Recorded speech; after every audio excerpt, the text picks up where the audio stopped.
UBD is not a philosophy of teaching. It's not an approach to teaching. It's a planning framework. And it's really important to keep this in mind, that what you're trying to do is make it more likely by design that when you teach, you're more goal-focused, more effective. You could be a bad teacher with a good plan. In other words, we're not saying that a good plan makes you a better teacher necessarily. You have to learn pedagogical moves. You have to learn to be facile and skilled with how to pay attention to group dynamics. UBD doesn't help you with that. But it does prepare you to think short-term, long-term, what are we trying to accomplish? And it's like the famous line from Pasteur, chance favors the prepared mind.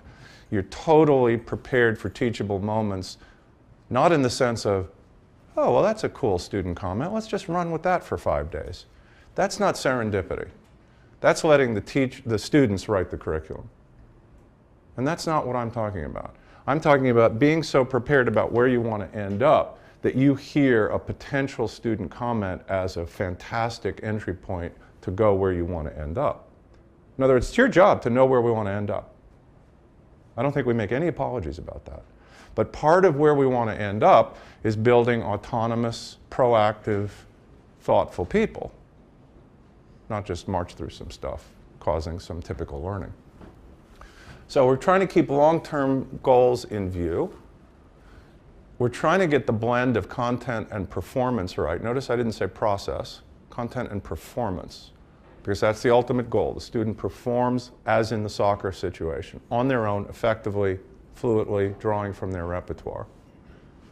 And this also tends to better engage people, as I think you already know. What we see over and over again is that there's a misalignment between short-term plans and actions and long-term goals. Here's a simple example. We value something called critical and creative thinking. It's in every program's goal statement. It's in many school mission statements. It's clearly something we care about. But it is possible to get straight A's at every school in America without critical and creative thinking.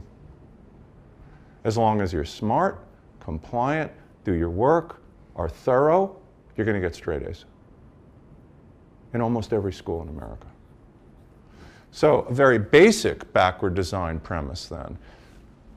If critical and creative thinking is the goal long term, using content critically and creatively, to say it a slightly different way, then when we go to plan, we have to make sure week in and week out that we're focusing on critical and creative use of content. Otherwise, we're not going to get it.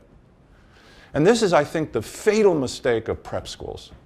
They think because we're smart, because we're motivated, because we hire really intelligent, well-educated people, that this is just going to happen. Sobering story, but it's a true story. Well-known prep school in the top 10 or 20 of prep schools in the country. They say, we're really interested in this pedagogical effectiveness stuff, and the guy in question is a really fantastic educator who's done a lot of work in the wider world. And so he's really interested in the question of value added at this school.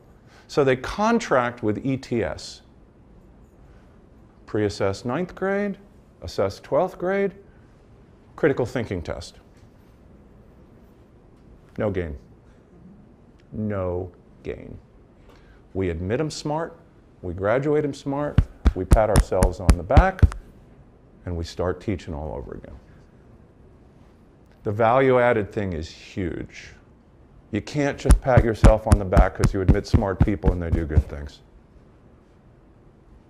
You guys have a higher calling than that.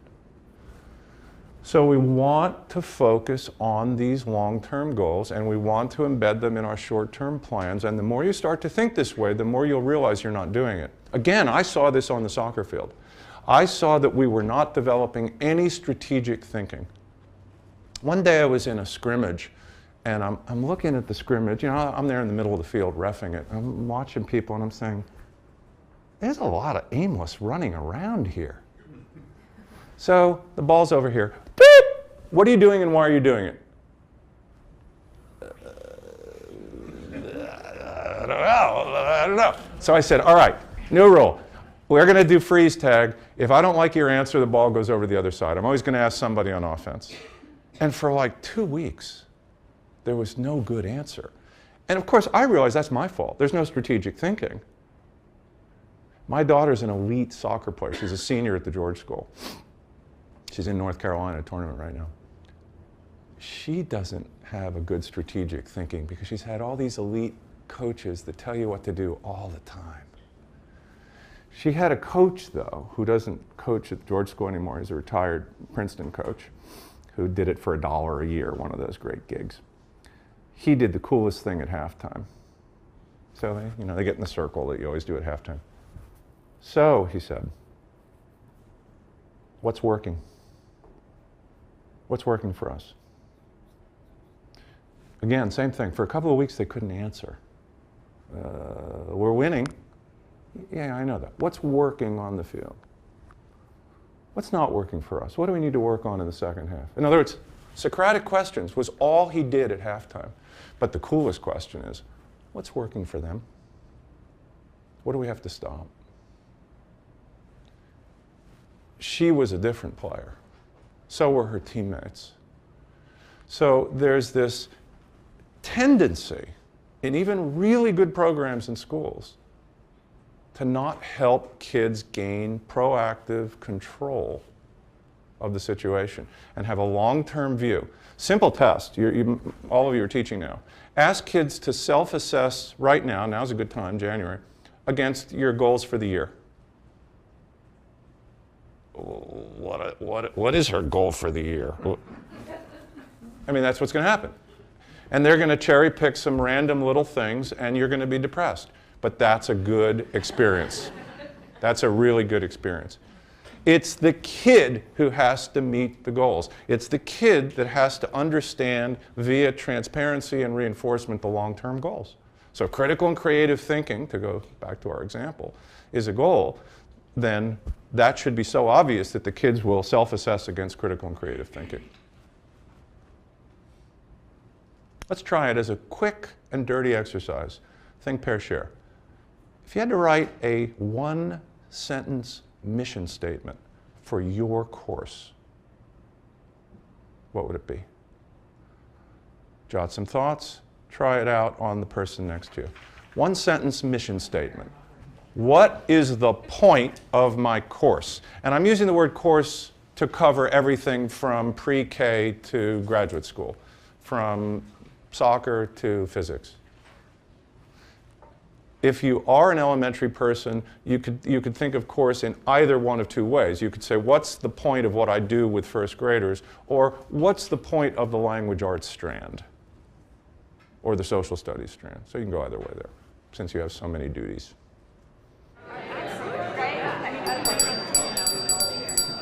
Let me ask you to pause for a minute.